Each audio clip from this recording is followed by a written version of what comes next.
We're going to kill those rats and mice. We're going to kill them dead naturally and organically. Hi, everyone. Farmer Mike here, live at Ophelia's Bluevine Farm. And today's lecture and this masterclass, I want to talk briefly about how you kill mice and rats naturally and organically. Now this, a lot of you folks have really been wanting to know the secret to my success and what are the tricks and how we do this. And normally I would give this away in an ebook, but we haven't written one, so I'm going to give it away to you guys for absolutely free because I love you so much. I appreciate what you guys do and how you love urban farming, and a lot of you guys are urban farmers yourself. So it took me a couple of years really to figure this out, and there are a couple of ways, usually in a greenhouse situation, that you can attract and trap mice. Probably one of the simplest would be the old school mouse trap. And I remember that as a child, having to set those, putting some mice, putting your finger on there, and you would almost always get popped by having that mouse trap go off. And some mice and rats are very sneaky. They will actually lick the peanut butter off and leave the trap still set. So you have to watch that. I guess I am a fan of the old school traps. Those work really well. And the plastic snap traps, they work, somewhat. Once I was in the greenhouse, and the owner of the greenhouse at night, they set these electronic pulsing sensations that would chirp, and in theory, it would scare the mice away. And that worked probably 90% of the time.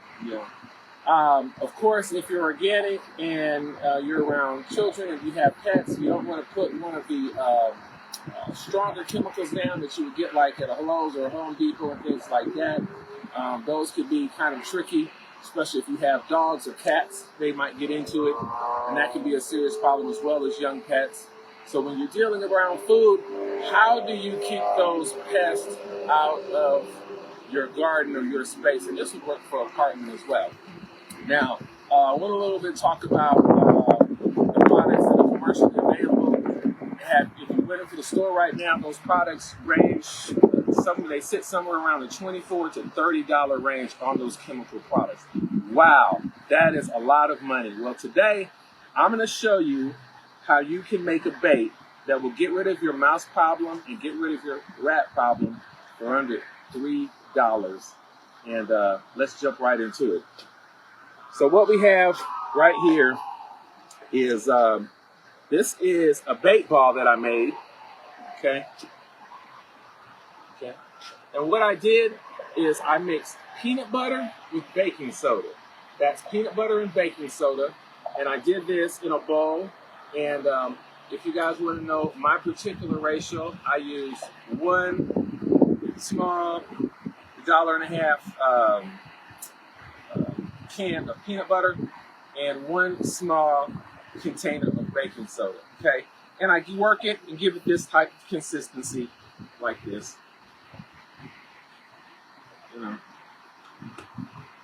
And I don't mix in any water or anything. We work it in really good, okay? And what we're going to do is we're going to just take this and leave this ball out. Now we can break this down. We could break this down into smaller chunks. So say you wanted to do something like this, you could totally make it smaller, Okay. So what you're going to do is you're going to look for an area of activity that the mice or rats are getting in. And usually that happens around this time of year when it's cold outside. You'll notice insects trying to get into places where it's a lot warmer. So now is a great time to bait.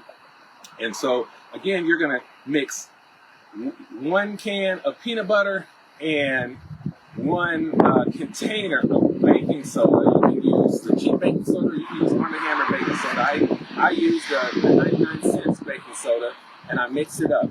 Now, one final question people want to know is, how did you get this how did you get the peanut butter out of the can? So what I did was I put the peanut butter in the microwave, removed the metal top, put it in the microwave for approximately 1 minute, and then I poured it into the bowl. And as I poured the peanut butter in hot, I poured a little bit of the baking soda in. Poured the peanut butter in hot, poured a little bit of the baking, rolled it in a ball, put it on wax paper, and brought it down here to the greenhouse. Now, I don't know if we have any people online. Do we have any people online watching right now? We have one. One person, okay. So the final question that you probably have, even though there's nothing in the chat right now, is, Mike, how does this work? Well, I tell you, it's a bit complicated, and I'm not a scientist, but from what I've read and from what I've noticed, rats and mice, they the design of their body makes it very hard for them to burp. And so this baking soda creates a gas that builds up within them, and that stress, and it basically affects their nervous system into a point to where they can't move, and they end up going somewhere off and dying. Earlier, we panned down and we showed you a rat that we had found that had eaten some of this concoction, this baking soda and peanut butter, and it was in a state to where it was not moving around. In fact, I was able to pick it up with some gloves and place it in that cage, and that was the picture that you saw at the very top of the video. And so a lot of stuff on the internet really didn't show the mixture, didn't really show how this works, or in fact works, but I'm here to tell all my organic gardeners that it does in fact work, and it may be your solution to a mouse or rat problem that you're having, and it's organic and it's safe. In fact, this will kill a mice or a rat, and it'll do absolutely nothing to you. Doesn't taste the best with that baking soda, but and it's not going to harm your cats or your dogs, but it will get rid of your mouse problem and your rat problem. So, Mike at Ophelia's Blue Vine Farm, I hope you enjoyed this amazing tip, and don't forget to check out our YouTube channel. We have over 120 videos on urban farming. That's Ophelia's Blue Vine Farm on YouTube. We're at 24th and Vine right now. It is Sunday afternoon. We're in the Jazz District where it lives. Thank you so much for watching this. We'll see you in the next video.